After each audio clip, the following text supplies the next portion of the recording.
We're 100 days away from the scheduled start of the college football season. And Paul Finebaum, who's your early Heisman pick? I like Trevor Lawrence. He was the favorite last year, Greeny. He struggled. He tried too hard to beat Tom Brady and Peyton Manning and Russell Wilson all wrapped into one. And when he finally calmed down, he got them on a rhythm. He got stymied in the championship game. But I think he'll come back better than ever. And his team is looking very good as a chance to make a run for the playoffs. Yeah, I think most people would expect them to. But Laura Rutledge, give me a sleeper team that could wind up in the Final Four.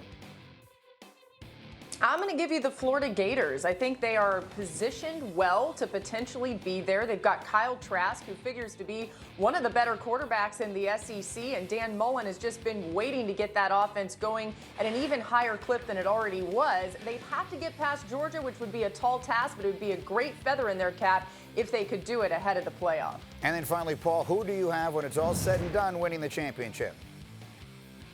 I don't want to shock you here, Greeny, but I'm going with Alabama. And I'm going with Alabama for a specific reason. It has been 2 years, 2 long years since they've won a championship. And Nick Saban probably will find his team ranked number 3 in the preseason behind Ohio State and Clemson. They've got an extra grind, and they can be very dangerous. And one more thing, I think Saban has taken advantage of the offseason while other coaches have been wondering, what am I supposed to be doing right now? Laura, how about you? You with Paul on Bama? Who do you have winning the whole thing?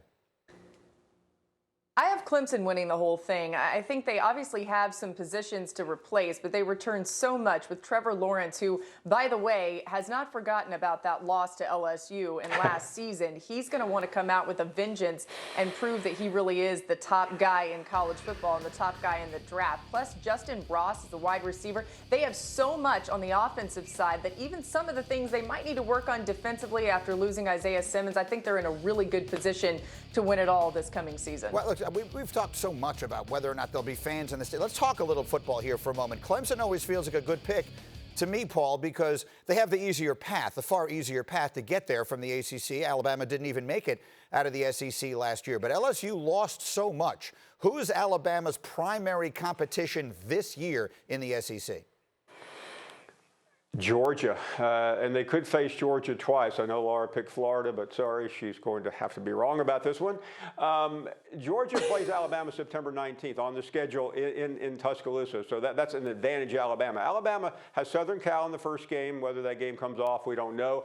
They have to go to LSU, but I think you're right. LSU has missed too many pieces. I think they'll have a really good season. They could win 10 or 11 games. I don't think they'll win the championship.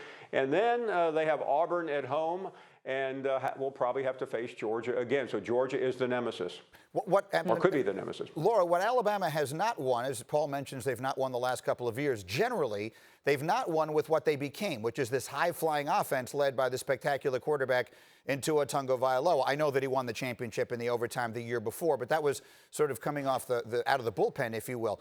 Do we expect to see Alabama, for those who've not followed the offseason closely, will they go back to more of a Saban kind of blueprint? Is this going to be more of a defense and run the football team? You could see it. I mean, look, I think the key from their offensive side, if you're talking about maybe getting away from some of the high-flying offense and some of the just electric offense that we've seen before, is that they have an incredible running back in Najee Harris, who we saw a little bit at times over the last couple of seasons, but he never really seemed like he was the guy that they could be, super reliant on, even though he has that ability. Was a great friend of Tua Tagovailoa's.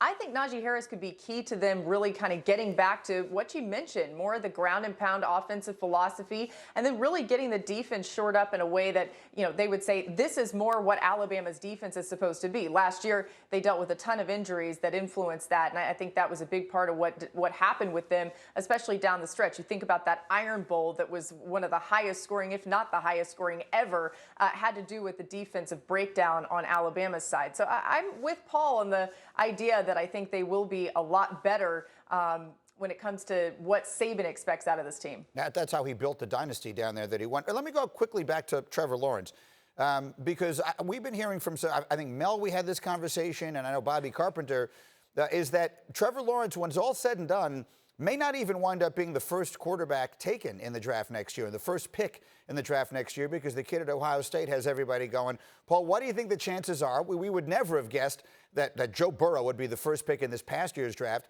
that Trevor Lawrence actually winds up getting passed up.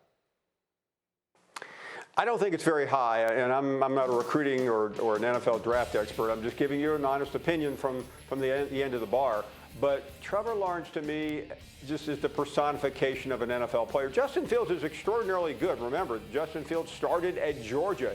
He couldn't beat out Jake Fromm, and he was the talk of the college football season in the second half last year for Ohio State. But I still think Trevor Lawrence has the look of an NFL star, and I will be very surprised sitting here at the end of May if he's not chosen next April. Laura, Lawrence or Fields for the Heisman?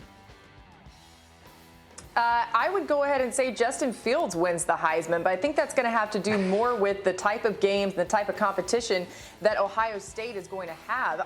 That said, I still think that Trevor Lawrence is likely the #1 overall pick, and like I told you before, I'm picking Clemson as my national champion. So as all this shakes out, I think those two are going to be neck and neck for all of it. And I think Trevor Lawrence is going to be more like the Trevor Lawrence that we saw as a freshman than he was as a sophomore next season. About 100 days away from the season, you're already disagreeing, and candidly, as far as I'm concerned, that's terrific. Thank you for watching ESPN on YouTube. For live streaming sports and premium content, subscribe to ESPN+.